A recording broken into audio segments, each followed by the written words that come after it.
Good evening, everybody, and welcome to our Sunday night Bible study. Here with camera only. Here with Jacob. We're trying to fix our view here because I think Jacob's head's getting cut off. No, not on the camera. On that screen, just push camera. That way we can see all of Jacob's There we forehead. go. There we got go. it. All right, we're set up. Welcome, everybody. We'll try this again. Hey, can I say something real quick? Absolutely. Are you going to correct me? Not you. Oh. So in the kids stream, hopefully you guys were there. Before it gets out too far, yes, we know that Esther and Mordecai were cousins, not niece and uncle. Yeah. Just a little slip there. I know your kids were probably correcting us as we were going because they know the story.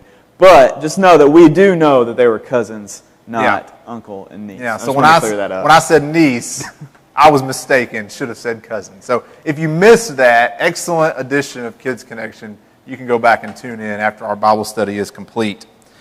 So tonight, we're going to have to play the Wayback Machine for a minute, because if you recall, it was a few weeks back, we were starting to get into some topics from Genesis, specifically the first few chapters of Genesis.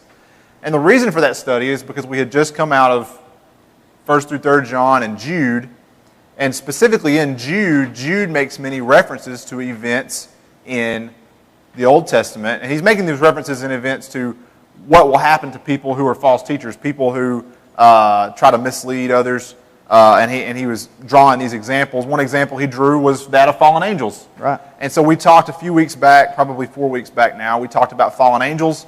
We talked about Cain and Abel, because Jude used that as an example as well, the idea of Cain and Abel. In fact, I'm going to read real quick. This is Jude verse 6. It says, "And the angels who did not keep their proper domain, but left their own abode, he has reserved in everlasting change under darkness for the judgment of the great day."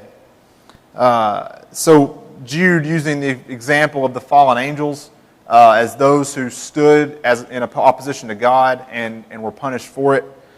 Interestingly enough, Matthew records in Matthew 25 that Jesus makes the statement that hell was prepared for the devil and his angels. Right? And so this concept of people falling away and angels falling away from God is something that's pretty common throughout Scripture. Well, in that study, we got to looking again at the first few chapters of Genesis, and we get to Genesis chapter 6 tonight.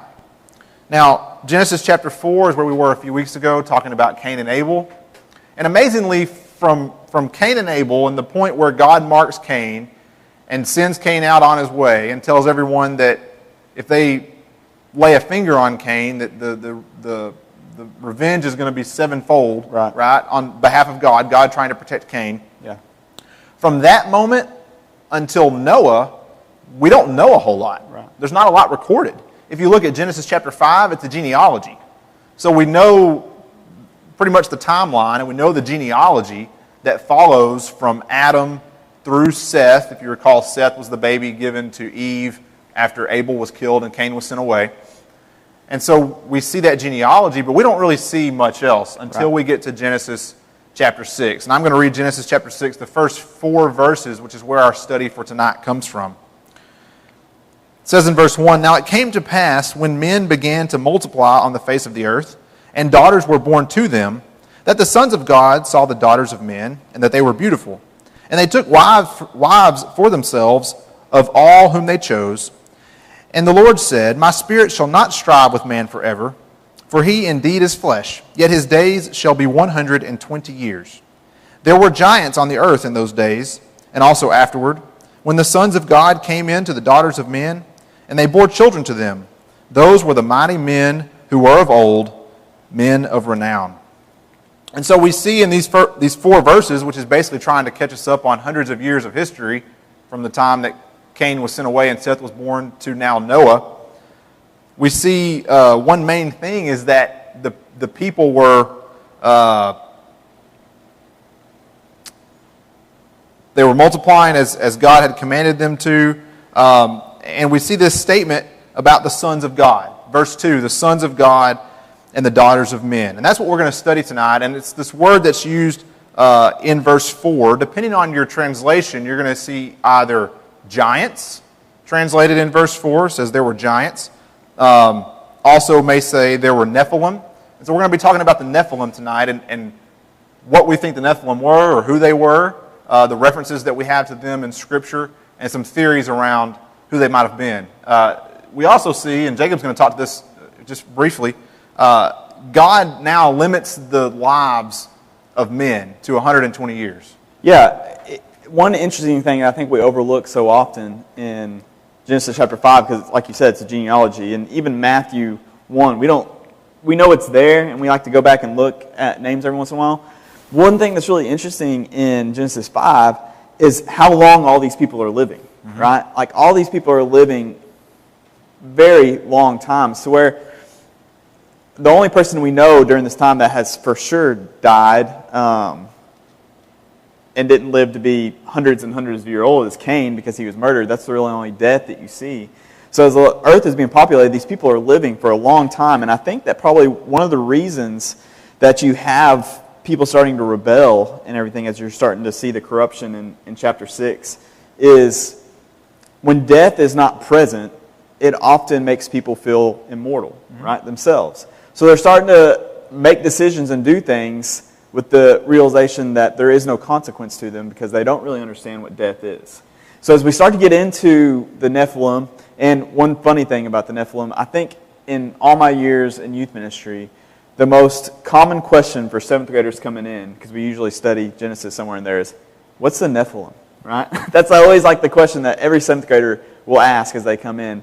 And you always have to go ask your parents. That's my go-to answer with that. But we're actually going to talk about it tonight. But I do think that it's really important before we get into where man is, because I think that has a lot to do with how the Nephilim came about, that people at that time were probably starting to think and allow corruption to come in, because they're living so long and death is not on their minds, that they're just acting in a lot of different ways to lift themselves up.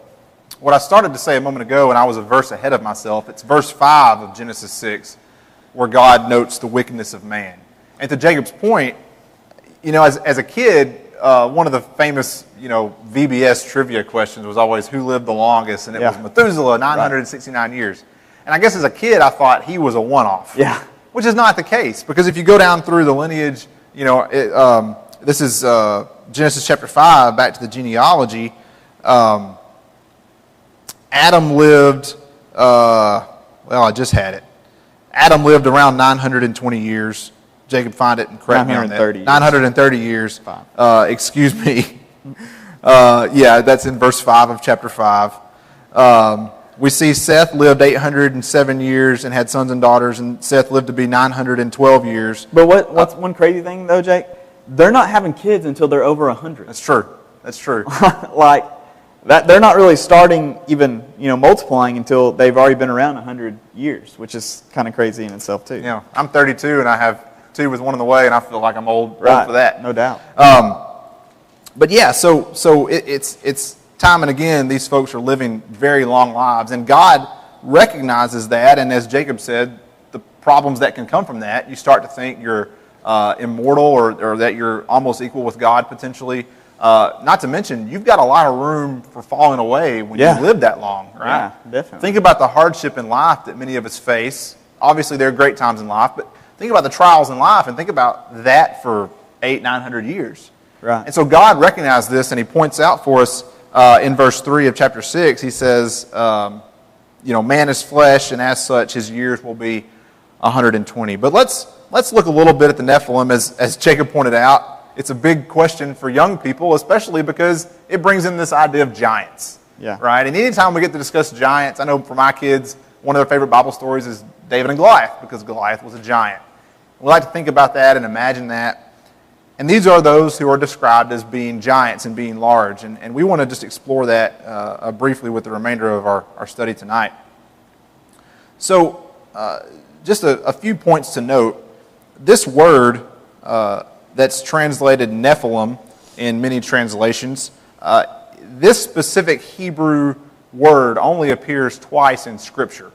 That is here in Genesis chapter 6 and also later in Numbers 13, which we'll get to in a moment. Now, derivatives of this word appear other places in Scripture. We see examples like in Ezekiel chapter 32, Deuteronomy chapter 22. In those examples, most often this word is translated as to fall or fallen. The Deuteronomy example is of an ox that has fallen down, right? And so that is sometimes a translation of this word that we grab onto as Nephilim or as giants in some versions. Now, specifically the two occasions of this specific Hebrew form of the word that's found in Genesis 6 and in Numbers chapter 13, it is most often translated as name or a name or the name.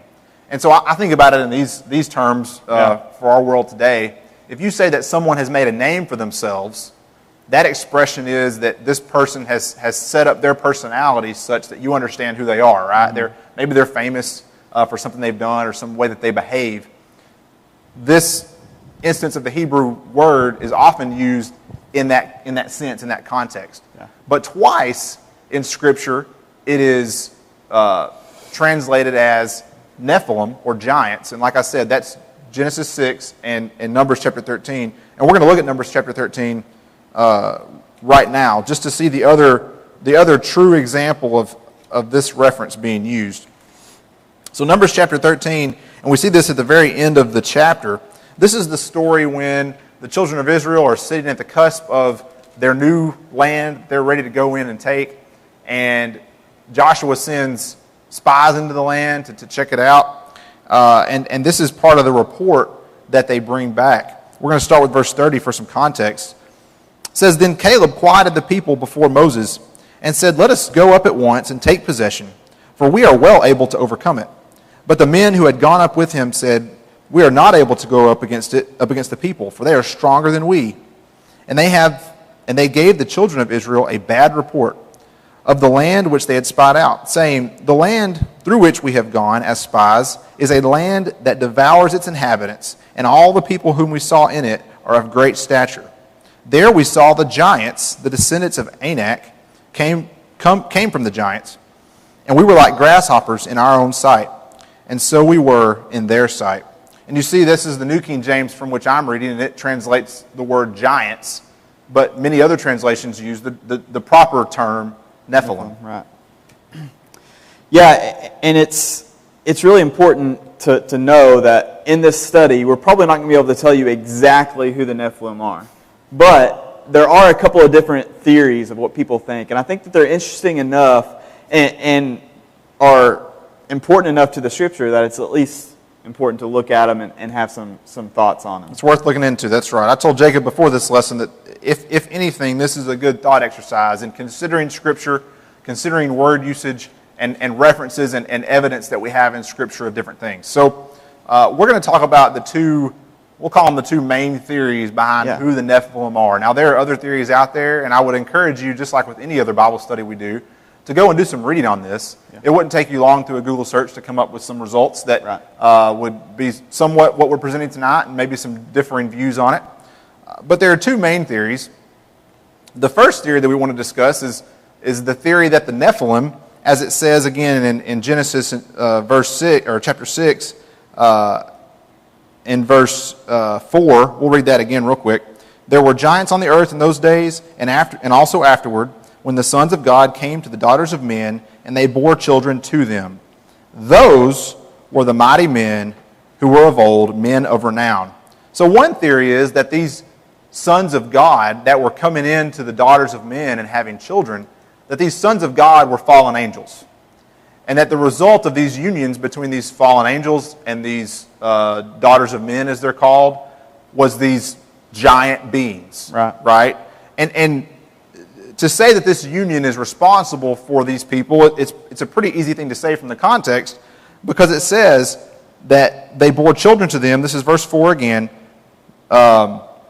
Those, speaking of the children that were born, those were the mighty men of old, the men of renown.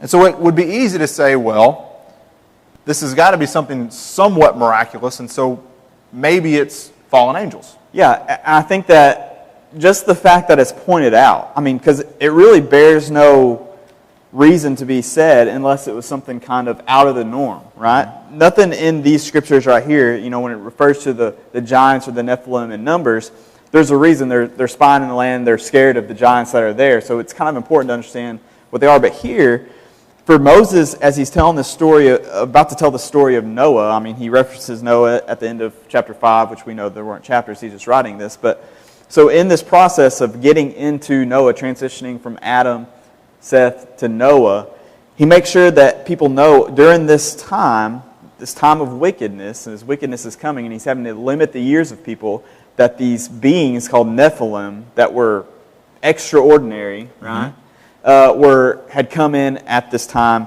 And so I think it's really, I mean, Moses usually just doesn't throw stuff out there just to not throw it out, just to have it out there. There's something there that we need to understand about it. And I think that this theory that we're about to look at helps us understand that. Yeah, so what is there to this theory? Because it does sound a little bit crazy, right? So that we've got fallen angels who are going and having children with women. Yeah. And these children are giants. Yeah. It sounds wild when you say it in those terms. Right. So what evidence is there in Scripture that would support that claim? Well, so first we have to consider the fact that these individuals, these men, are being called sons of God. Yeah. Now, we have scriptural reference to sons of God at a few places, and I just found it, and I lost my mark. But we see that in Job, twice in Job, actually. Job chapter 1, chapter 1 and verse 6, if you want to make your way there while I'm making my way there as well.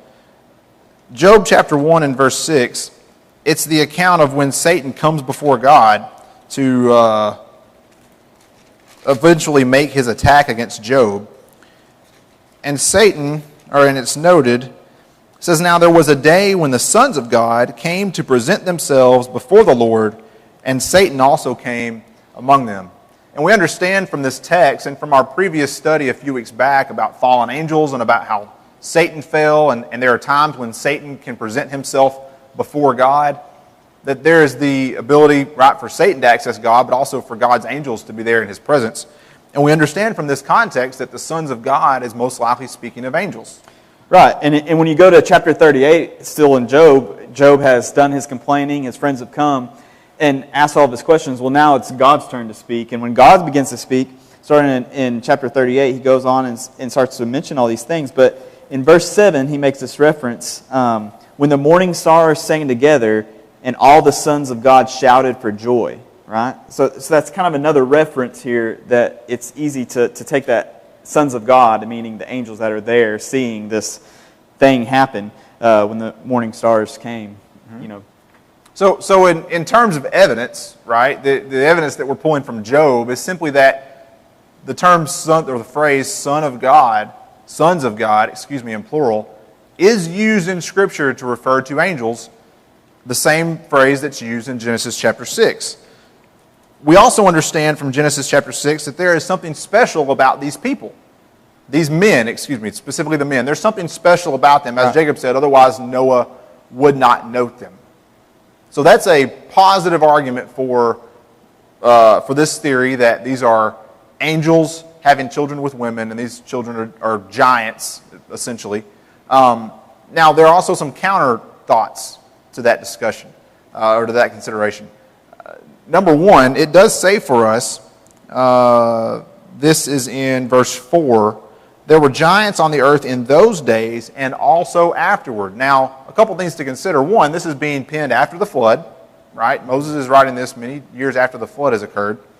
We also noted that the children of Israel, at least in their minds, encountered the Nephilim, right? Because the spies came back in Numbers chapter 13 and encountered these people that they felt compelled to call Nephilim. So in that case, either Noah would have to be a Nephilim, or one of his sons, right? Or there's another way that Nephilim were created after. Right, because if we're leaning on the idea that, well, these are children of a union between a fallen angel and a woman, these Nephilim that would have existed before the flood, unless Noah was a Nephilim, right, they would have died out, because Noah was the only lineage that continued on down through the lineage of Seth from Adam.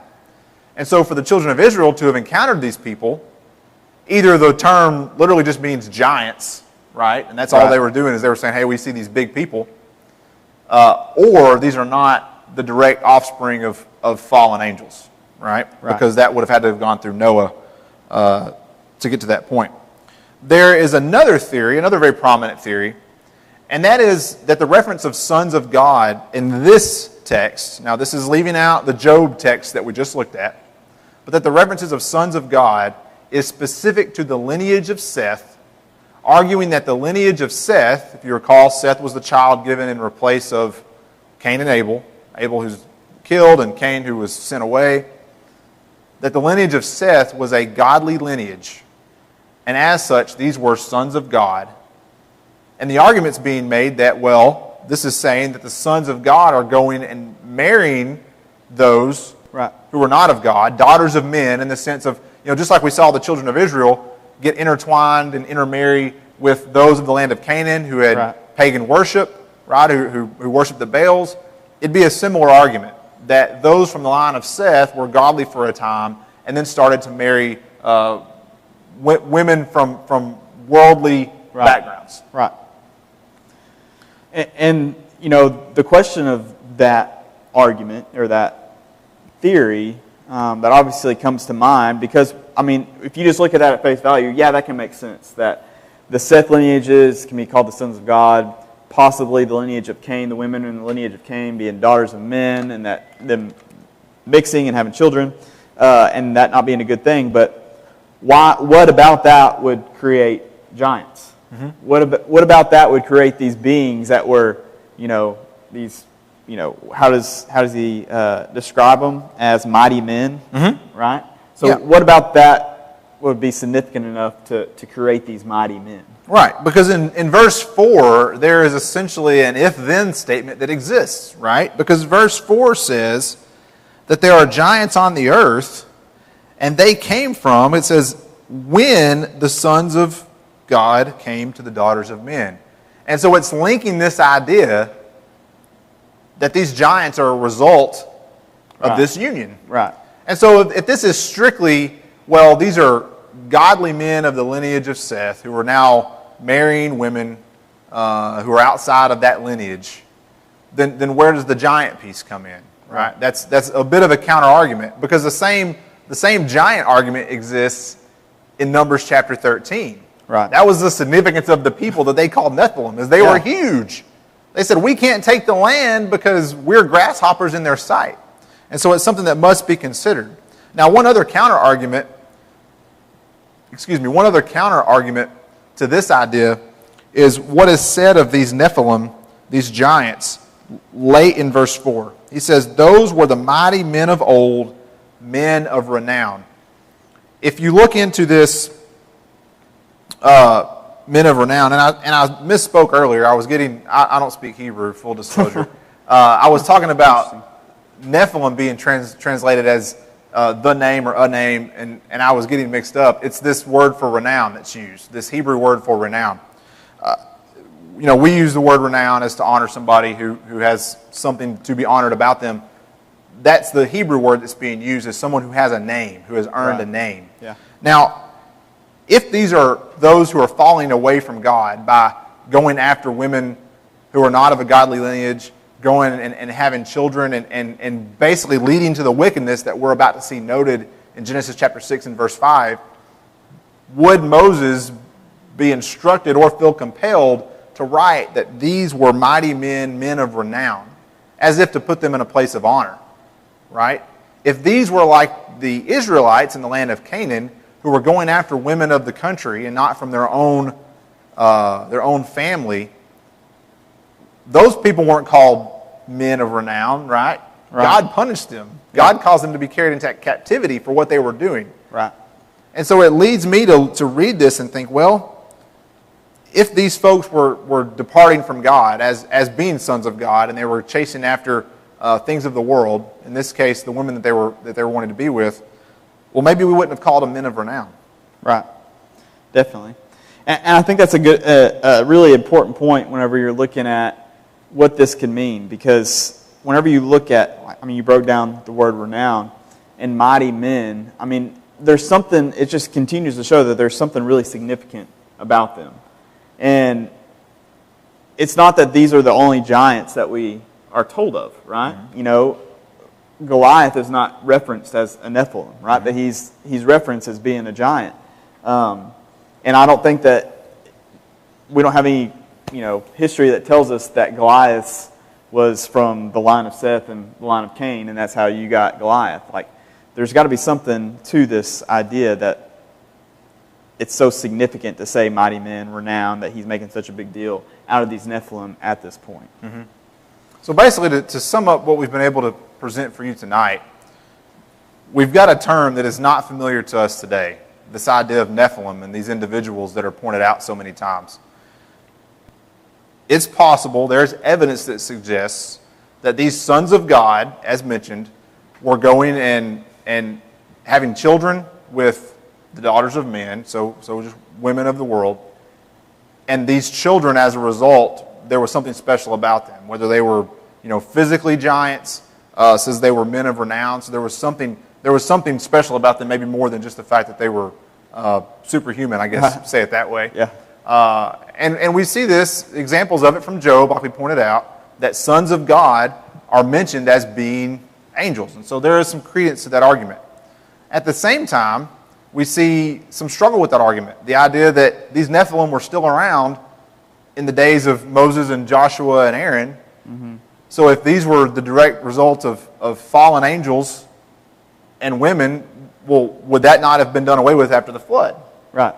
And so that theory doesn't fully wrap itself up. On top of that, we have nothing in Scripture that tells us that angels, being spiritual beings, would have a way of reproducing with the women. Also right? a good point. We don't have any evidence that has happened before. Right. We have evidence that angels came to Abraham in the form of man. Right? Came to Lot in the form of man, but that doesn't mean that it would be something that, because you're a fallen angel, that you would have the ability to do. Right. So it is a bit of a stretch making that argument, but at the same time, there's a bit of a lack of evidence just for saying that, well, these sons of God are obviously the descendants of Seth, because scripturally there's not a lot to back that up, to say definitively, yes, these are just the descendants of Seth. They were being seen as godly, much like Enoch, who never died. He was just taken up to heaven, right? Jacob mentioned that these people hadn't seen death much.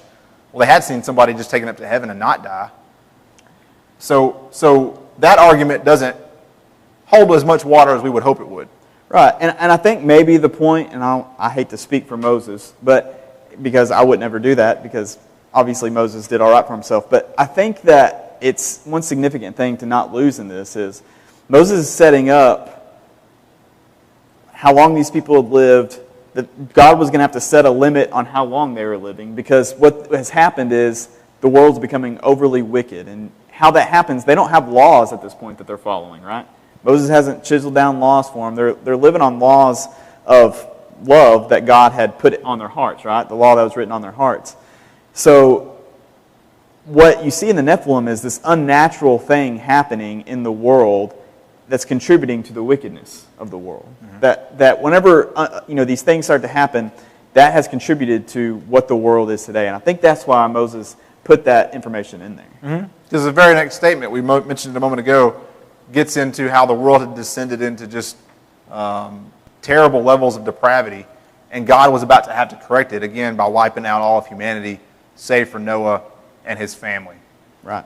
We hope that tonight that this has been it's a fun thought exercise. I thought about having Jacob and I commit to an opinion. I don't know that would do any good, because I still go back and forth on what I think is the true matter here. But I would encourage you to go study it, go look into it for yourself a little bit. See what you think about these giants who may be the result of fallen angels. May also just be the fact that they were being referenced as sons of God because of the faith that they had and the faith they got from their lineage in Seth. But Jacob and I have always enjoyed these type of discussions and trying to break open Scripture and really see what it is, some of the nuance that's in there that we sometimes overlook. And at the very least, if your junior high or high school student comes to you asking about giants in the Bible, you'll be just as confused as they are. Exactly. We appreciate you joining us tonight. We have enjoyed these studies. Hopefully you've gotten something out of them as well. We plan to be back here again next week. So please join in with us. If you have a need, once again, please let it be known. Let the ministers know. Let the elders know. It might be harder to understand the needs that we all have because we don't see each other like we used to. Right. So please communicate those so that somebody might can come in and can help you, whether you need help physically or financially, or just need somebody to talk to. Definitely. Love you guys. Hope you have a good week. Love you. Thank you.